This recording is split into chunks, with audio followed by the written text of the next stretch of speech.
Welcome friends. इस video में हम रेट्स की बात करेंगे। UPSC mains answer writing practice के लिए ये क्वेश्चन है, explain various writ jurisdictions, what role do writ play in protecting the interest of citizens. Video को कंप्लीट देखने के बाद आप इस क्वेश्चन को जरूर लिख के देखिएगा। बात करते हैं रेट्स। रेट क्या होती है? रेट एक लीगल ऑर्डर होता है जो कि कोर्ट्स इश्यू करती है। ये लीगल ऑर्डर सिर्फ सुप्रीम कोर्ट और हाई कोर्ट के पास ही है। सुप्रीम कोर्ट और हाई कोर्ट को ये पावर कॉन्स्टिट्यूशन से मिलती है। कॉन्स्टिट्यूशन का आर्टिकल 32 सुप्रीम कोर्ट को पावर देता है कि वो रेट्स इशू करे, वहीं आर्टिकल 226 हाई कोर्ट को पावर देता है कि वो रेट्स इशू करें। कॉन्स्टिट्यूशन बनाते वक्त डॉक्टर BR अम्बेडकर ने कुछ कंट्रीज के कॉन्स्टिट्यूशन के इम्पोर्टेंट प्रिंसिपल्स और आइडियोलॉजीज को इंडियन कॉन्स्टिट्यूशन में इंक्लूड किया था। रेट्स का कंसेप्ट हमने ब्रिटिश कॉन्स्टिट्यूशन से लिया है। वहाँ पर इसे प्रेरोगेटिव रेट्स कहा जाता था। प्रेरोगेटिव यानी स्पेशल राइट या विशेषाधिकार। प्रेरोगेटिव इसलिए क्योंकि यह राजा का विशेष अधिकार होता था कि वह अपनी जनता को न्याय दिलवा सके। बाद में यह रेट्स ब्रिटिश हाई कोर्ट भी इशू करने लगा। इंडियन कॉन्स्टिट्यूशन में आर्टिकल 32 में सुप्रीम कोर्ट और आर्टिकल 226 में हाई कोर्ट रेट्स इशू करते हैं। पार्लियामेंट आर्टिकल 32 में तो किसी भी दूसरी कोर्ट को ऑर्डर कर सकती है रेट्स इशू करने के लिए, पर अभी तक पार्लियामेंट ने ऐसा कोई भी प्रोविजन नहीं बनाया है, तो अभी तक सिर्फ सुप्रीम कोर्ट और हाई कोर्ट ही रेट्स इशू कर सकती है। कोई दूसरी कोर्ट जैसे डिस्ट्रिक्ट कोर्ट या कोई और कोर्ट के पास रेट इशू करने का पावर नहीं है। साल 1950 के पहले सिर्फ BCM कोर्ट्स यानी कि बॉम्बे, कलकत्ता और मद्रास कोर्ट के पास ही रेट इशू करने का पावर था। अब हम देखेंगे हाई कोर्ट का रेट इशू करने का पावर सुप्रीम कोर्ट के रेट इशू करने के पावर से किस तरीके से डिफरेंट है। सुप्रीम कोर्ट आर्टिकल 32 में रेट इशू कर सकती है। आर्टिकल 32 एक फंडामेंटल राइट है। इंडियन कॉन्स्टिट्यूशन में आर्टिकल 12 से आर्टिकल 35 तक फंडामेंटल राइट्स आते हैं, तो सुप्रीम कोर्ट आर्टिकल 32 में रेट इशू करती है। हाई कोर्ट आर्टिकल 226 के तहत रेट इशू कर सकती है। आर्टिकल 226 ऑर्डिनरी लीगल राइट है। सुप्रीम कोर्ट केवल तभी रेट इशू कर सकती है जब किसी पर्सन के फंडामेंटल राइट्स वायलेट हुए हों, पर क्योंकि आर्टिकल 32 में सुप्रीम कोर्ट रेट इशू कर रही है, हाई कोर्ट तब रेट इशू करती है जब किसी पर्सन के फंडामेंटल राइट्स वायलेट हुए हों या फिर कोई ऑर्डिनरी लीगल राइट वायलेट हुआ हो। यहाँ पर सुप्रीम कोर्ट का रेट इशू करने का पावर नैरो है। सुप्रीम कोर्ट किसी भी पर्सन या कोई भी गवर्नमेंट के अगेंस्ट रेट इशू कर सकती है through out the territory of India. पूरे इंडिया में कहीं पर भी सुप्रीम कोर्ट रेट इशू कर सकती है, पर हाई कोर्ट जो है किसी भी पर्सन या कोई भी गवर्नमेंट के अगेंस्ट रेट इशू कर सकती है अगर वो उसके टेरिटोरियल ज्यूरिसडिक्शन में आता है, तो यानी कि अगर वो उसके अधिकार क्षेत्र में आता है तभी हाई कोर्ट रेट इशू कर सकती है।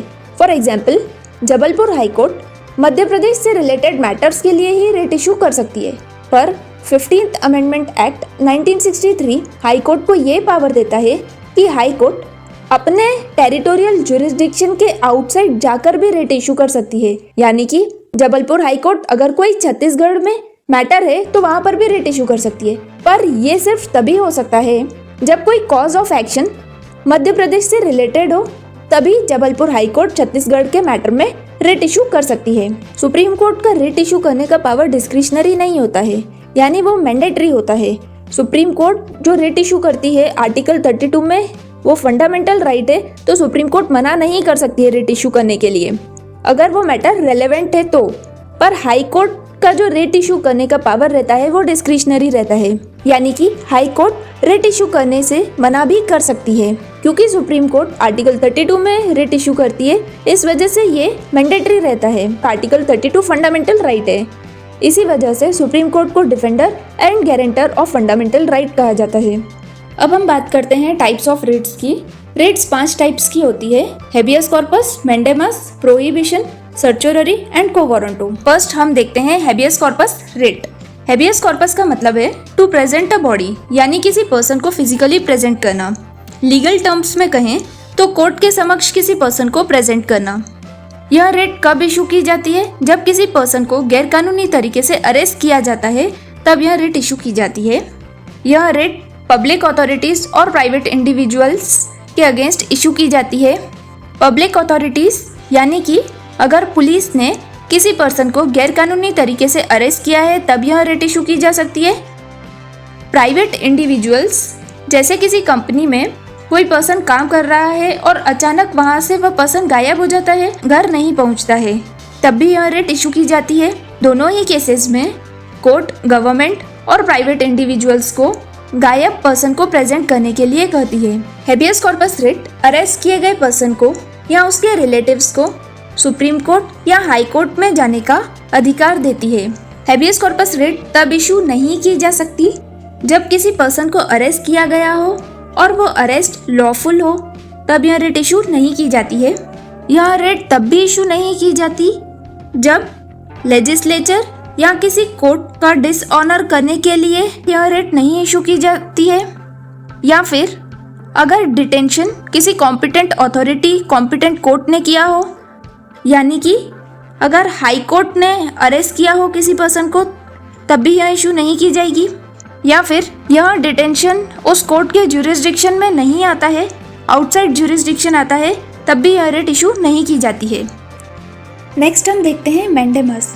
मैंडेमस यानी वी कमांड, यानी आदेश देना या ऑर्डर देना। ये एक ऐसा ऑर्डर रहता है जो कि कोर्ट पब्लिक ऑफिसर को अपनी ड्यूटीज परफॉर्म करने के लिए देती है। एग्जाम्पल, किसी पर्सन ने डायरेक्ट टैक्स से रिलेटेड अपील फाइल की है, जो कि इनकम टैक्स ट्रिब्यूनल की ड्यूटी है कि उस अपील पे एक्शन लेना, और इनकम टैक्स ट्रिब्यूनल अपनी ड्यूटी परफॉर्म नहीं कर रहा है, तो कोर्ट इनकम टैक्स ट्रिब्यूनल के अगेंस्ट मैंडेमस की रेट इशू करेगी। यह रेट किसी भी ट्रिब्यूनल, गवर्नमेंट या स्टेट गवर्नमेंट, कोई पब्लिक कॉरपोरेशन या फिर इंफीरियर कोर्ट के अगेंस्ट इशू की जाती है। ये रेट किसी भी प्राइवेट इंडिविजुअल या प्राइवेट ऑर्गेनाइजेशन के अगेंस्ट इशू नहीं की जा सकती है। प्रेसिडेंट, गवर्नर्स, हाई कोर्ट के चीफ जस्टिस के अगेंस्ट भी ये रेट इशू नहीं की जा सकती है। यह रेट लेजिस्लेचर के अगेंस्ट भी इशू नहीं की जा सकती है, जो कि उसको ऑर्डर देती हो कि कोई लॉ बनाने या नहीं बनाने से रिलेटेड कोई ऑर्डर देती हो, तब भी ये रेट इशू नहीं की जाएगी। अगर किसी पब्लिक ऑफिसर की ड्यूटी मैंडेटरी नहीं है, कंपलसरी नहीं है कि उसे ये ड्यूटी परफॉर्म करनी है, अगर कोई पब्लिक ऑफिसर की ड्यूटी डिस्क्रिशनरी है, उसके विल पे बेस्ड है, तब भी ये रेट इशू नहीं की जाएगी। नेक्स्ट हम देखते हैं रेट ऑफ प्रोहिबिशन। प्रोहिबिशन यानी टू फॉरबिड या मना करना। ये रेट तब इशू की जाती है जब लोअर कोर्ट अपने अधिकार क्षेत्र या अपने ज्यूरिसडिक्शन से बाहर जाकर कोई काम करती है, तब हायर कोर्ट ये रेट इशू करती है।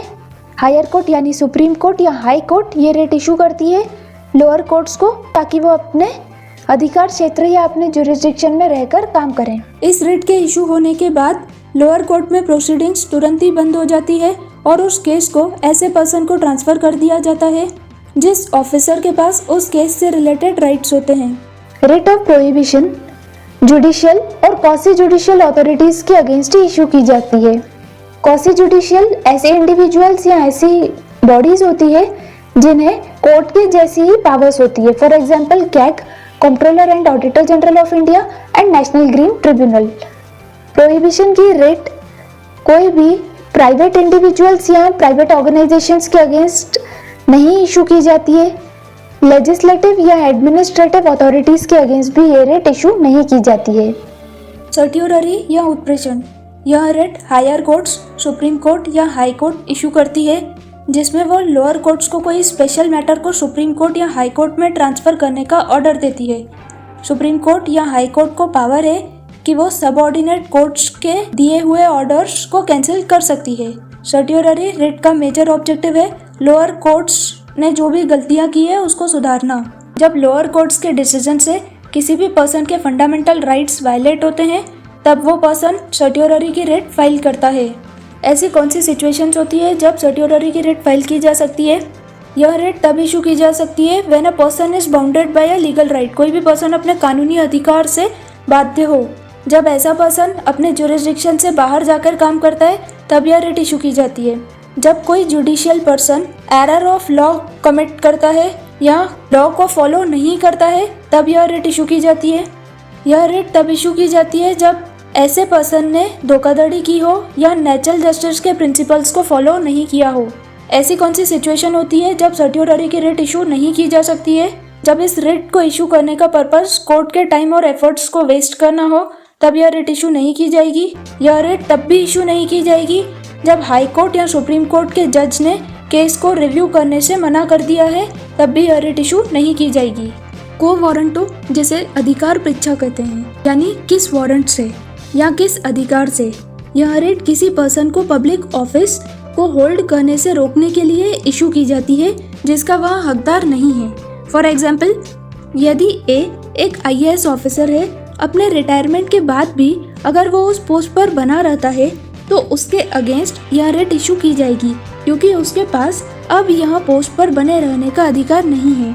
ए से एविडेंस मांगा जाएगा। यदि एविडेंस से यह साबित हो जाता है कि ए रिटायर्ड पर्सन है और उसके बाद भी वह पोस्ट पर बना हुआ है तो ए को उस पोस्ट से हटा दिया जाएगा। यह रिट किसी भी पर्सन को कोई पब्लिक ऑफिस को गलत तरीके से हड़पने से रोकती है। किन सिचुएशंस में को वारंटों की रिट इशू की जा सकती है?